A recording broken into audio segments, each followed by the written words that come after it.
जय हिंद दोस्तों, मैं करुणेश निषाद आप सभी का हमारे YouTube channel study with Ganesh में स्वागत करता हूं। जैसा कि हम लोग हिंदी के टॉपिक को एक एक दिन में पर टॉपिक को समाप्त कर रहे थे, ठीक ना। अभी तक आपकी बात किया जाए, उपन्यास, नाटक और कहानी हम लोग पढ़ चुके हैं बच्चों। आगे की जो टॉपिक है, हमने बोला था आलोचना या निबंध पढ़ा जाएगा, तो आज की जो टॉपिक है छोटा सा टॉपिक है आलोचना। इसके बाद निबंध के बारे में हम बात करेंगे, हो सकता है कल की वीडियो में बात आ जाए, ठीक ना। तो आलोचना को देखते हैं। जैसे देखो बच्चों, आपको एक बात बतानी थी, बच्चे कुछ कह रहे थे सर हम लिख नहीं पाते हैं, तो लास्ट के वीडियो के लास्ट में मैं सामने से हट जाऊंगा, केवल ये व्हाइट बोर्ड दिखेगा, ठीक है ना। तो आप उसको देख के आराम से नोट कर लीजिएगा। क्लियर है बच्चों? तो चलिए वीडियो को स्टार्ट करते हैं और आलोचना हम देखते हैं क्या क्या आलोचना है भाई, मोस्ट इंपॉर्टेंट। तो सबसे पहले बच्चों ध्यान से देखेंगे, ऊपर का जो टॉपिक है प्रमुख लेखक एवं इनकी क्या है आलोचना है। जो जो लेखक हैं जिन्होंने आलोचना का निर्माण किया, जिसको लिखे, उसके बारे में जानेंगे। सबसे पहले मोस्ट इंपॉर्टेंट बच्चों देखेंगे जयप्रकाश भारती। क्या चीज? जयप्रकाश भारती का दो आलोचना, अथाह सागर और अनंत आकाश, ठीक है ना। सेकंड देखेंगे बच्चों भगवत सरल उपाध्याय का, मोस्ट इंपॉर्टेंट, इतिहास के पन्नों पर। इतिहास के पन्नों पर इनकी आलोचना थी।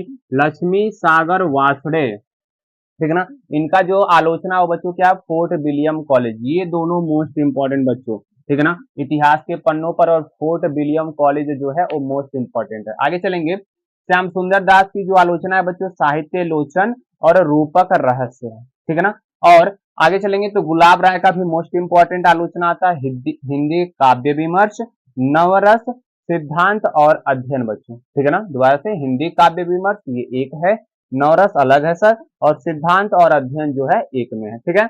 आगे चलेंगे, डॉक्टर रामविलास शर्मा निराला की साहित्य साधना, डॉक्टर नामवर सिंह कविता के नए प्रतिमान, ठीक है ना। ये जितने भी हैं आलोचन, मतलब आलोचक कह सकते हो, यहाँ पे लेखक की जगह पे बच्चों क्या कह सकते हो, आलोचक। और इनके ये जो लोग लिखे हैं इसे हम क्या कहेंगे, आलोचना कहेंगे। क्लियर है? तो थोड़ी देर के लिए बच्चों मैं थोड़ा सा सामने से हट जाता हूँ, यहाँ पे वीडियो को रोक के इसको क्या कर लेना, लिख लेना, ठीक है ना। फिर आगे चलते हैं, दो तीन और हमारे आलोचना है, दो तीन और हमारे आलोचक हैं, उसके बारे में जानते हैं, ठीक है बच्चों। ठीक है बच्चों, आगे के लेखकों को देखते हैं। जैसे हमारे हजारी प्रसाद द्विवेदी, ठीक है ना। आलोचक में देखेंगे हजारी प्रसाद द्विवेदी।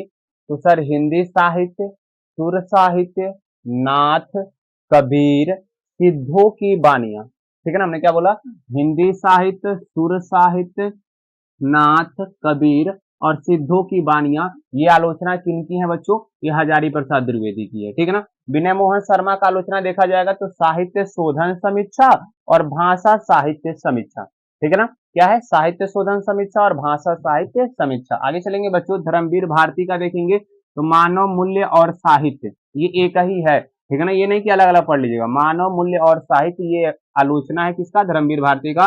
मोस्ट इंपॉर्टेंट बच्चों रामचंद्र शुक्ल जी का, ठीक है ना, त्रिवेणी रश्मिमांसा सूरदास। तो ये त्रिवेणी और रश्मिमांसा मोस्ट इंपॉर्टेंट है। ये इनका नाम पूरा जो होता है आचार्य रामचंद्र शुक्ल होता है, ठीक है ना, आचार्य रामचंद्र शुक्ल। तो हमारे ख्याल से आपको पूरी पूरी ब्लैक बोर्ड दिख रही होगी, वीडियो को आप यूज करके मतलब रोक के आराम से लिख सकते हो, ठीक है ना बच्चों। तो ये रहे हमारे आज के टॉपिक्स, आलोचक एवं उनकी आलोचना, ठीक है ना। इसी तरीके से कल के वीडियो में हम लोग पढ़ेंगे निबंध के बारे में, ऐसे आत्मकथा है, रेखा चित्र है, संस्मरण संस्मरण है। अभी बहुत सारे टॉपिक्स हैं, एक ही दिन में समाप्त किया जाएगा।